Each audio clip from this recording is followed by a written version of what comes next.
Yeah, sure. So how did you guys develop the best friendship? You know, it's totally, you guys came from different world, I guess. Yeah.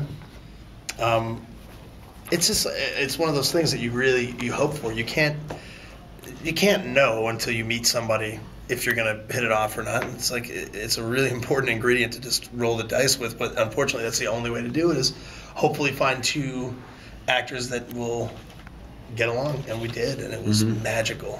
And that magic is still happening. Yeah. I'm telling you. Yeah. Yeah, we had the same way of approaching a script. I think there's like the give and take of something. We weren't really fighting for dominance in that situation. No. We were both kind of equally ready just to play around and have fun. Yeah. So you guys went to fishing together. We've never fished together. No.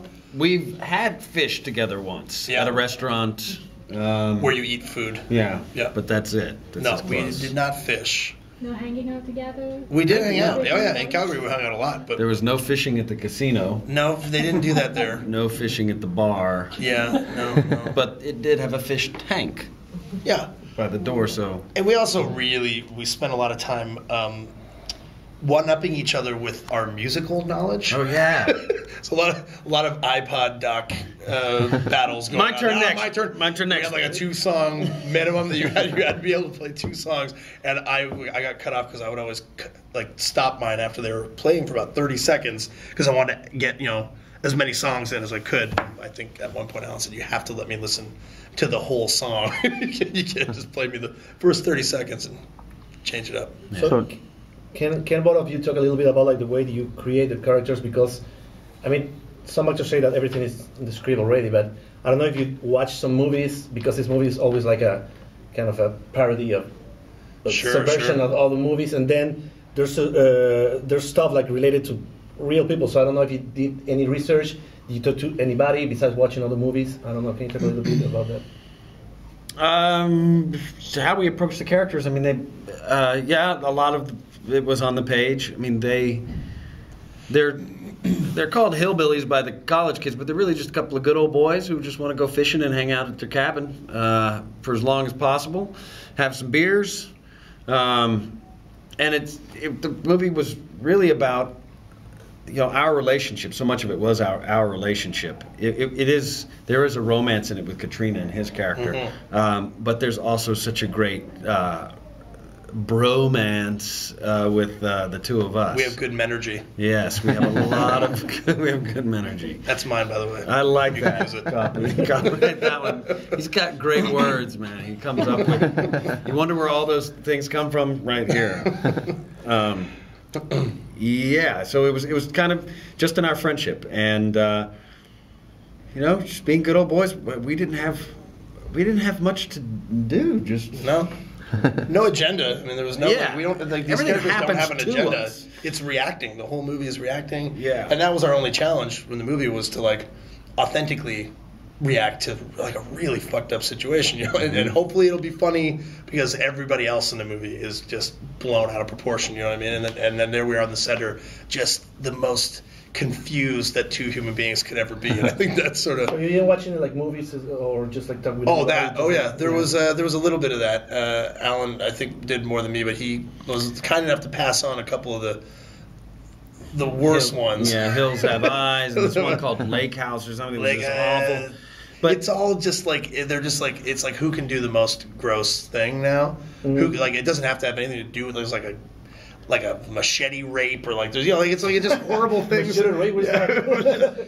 Raping someone with a machete. There's awful things. Yeah. We watched. I was watching them in my trailer, and it's just they're so awful.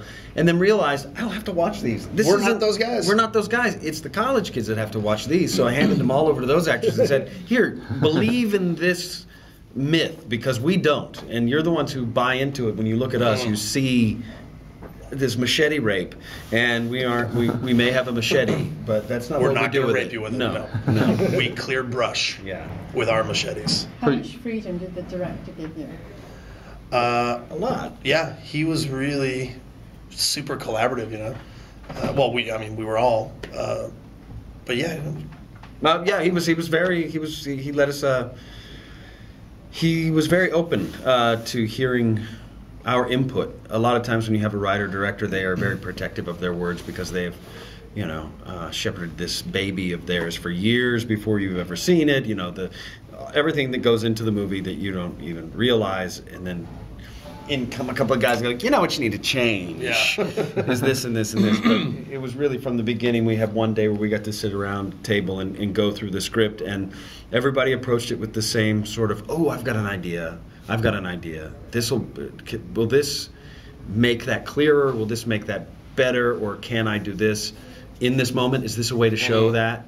Like the beer on my face. So in the script I come and I'm like, I expect him to say no.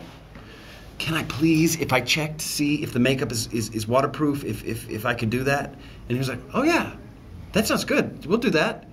Because then we could dry my clothes, and because they're not, like, I was ready. I'm so used to directors saying, no, it's gonna take too much time. It takes too much time. There's so many things that take too much time, and it's really not about your beer on your face. But Eli was like, oh, that'll be fun. Well, the funny thing is, on this movie, time is like really the one thing that we didn't have any of. We didn't have any time. How long was the shoot? 24 days for the movie.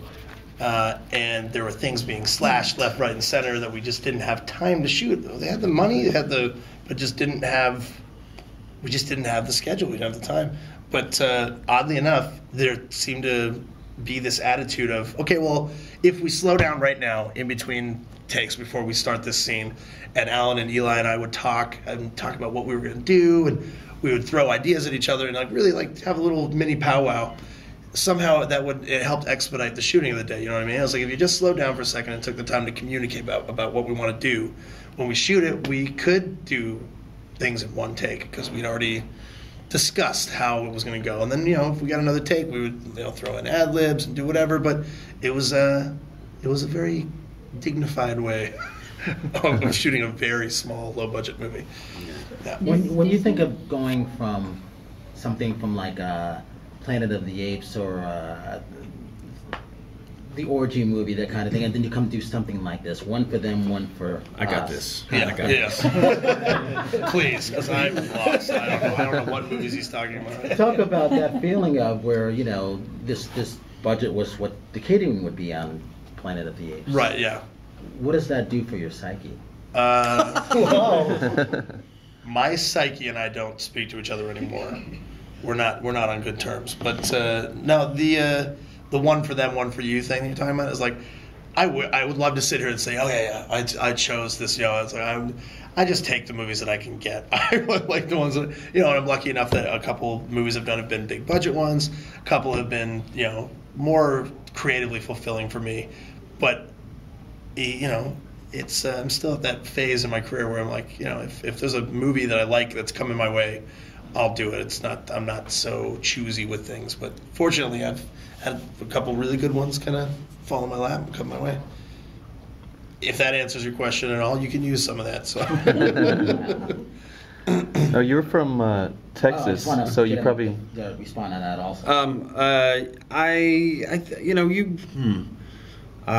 Transformers 3, I guess, was the last big budget. Well, I don't know. I've done big budget movies, and it is really great to stay in nice hotels and to have all of those things. You don't expect it when you go to do this movie. You don't anticipate that you're going to get any of that, so you sort of or the craft services, any of that stuff. It's really just about time. You really want time to do the work, and that's what the fight is for, is to do the job well, because everybody is making some kind of sacrifice to come do it, and so you really want to make sure that you do it the way you want it done, or do the best job you can, and on low budget movies that's the hardest. Although big budget movies are just, there's movie making still got impossible. You just have a more important, more powerful producer going. On indie they're kind of like or bend the rules a bit more, but. Yeah, or if you have days and days and days, it doesn't necessarily mean you have more time to do the important things. Sometimes it's just all about robot cars. I don't know if that answered the question also.